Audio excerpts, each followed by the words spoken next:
चिंचवड शहरातील खराळवाडी परिसरातून एक गंभीर आणि धक्कादायक वास्तव समोर आलंय।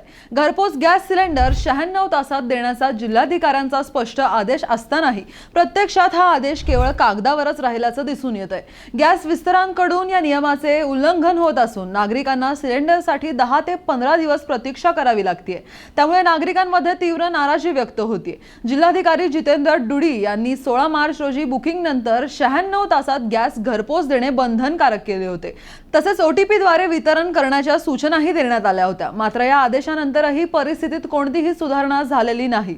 शहरातील विविध भागात गॅस बुक केल्यानंतरही अनेक दिवस सिलेंडर मिळत नसल्याच्या तक्रारी सातत्याने समोर येत आहेत। दरम्यान गॅस टंचाईमुळे अनेक घरांमध्ये स्वयंपाकाचा प्रश्न गंभीर बनलाय। काही नागरिकांना गॅस संपल्यामुळे घराबाहेर चूल पेटवून स्वयंपाक करावा लागतो।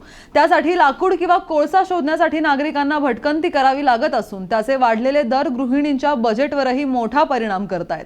परिस्थिती इतकी गंभीर झाली आहे की काही कुटुंबावर उपाशीपोटी राहण्याची वेळ आली आहे। काही ठिकाणी उपहारगृह बंद असल्याने लोकांना पर्यायी मार्गही उपलब्ध नाहीत।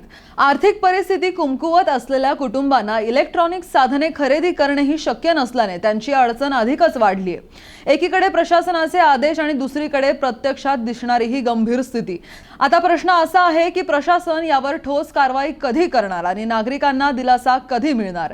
तोपर्यंत पाहत रहा PCMC न्यूज चॅनल पिंपरी चिंचवडकरांचं। आणखीन घडामोडी जाणून घेण्यासाठी पाहत रहा पिंपरी चिंचवड न्यूज। सोबतच आमच्या फेसबुक आणि इंस्टाग्राम चॅनलला फॉलो करायला विसरू नका। तसेच YouTube चॅनलला सबस्क्राइब करायला विसरू नका।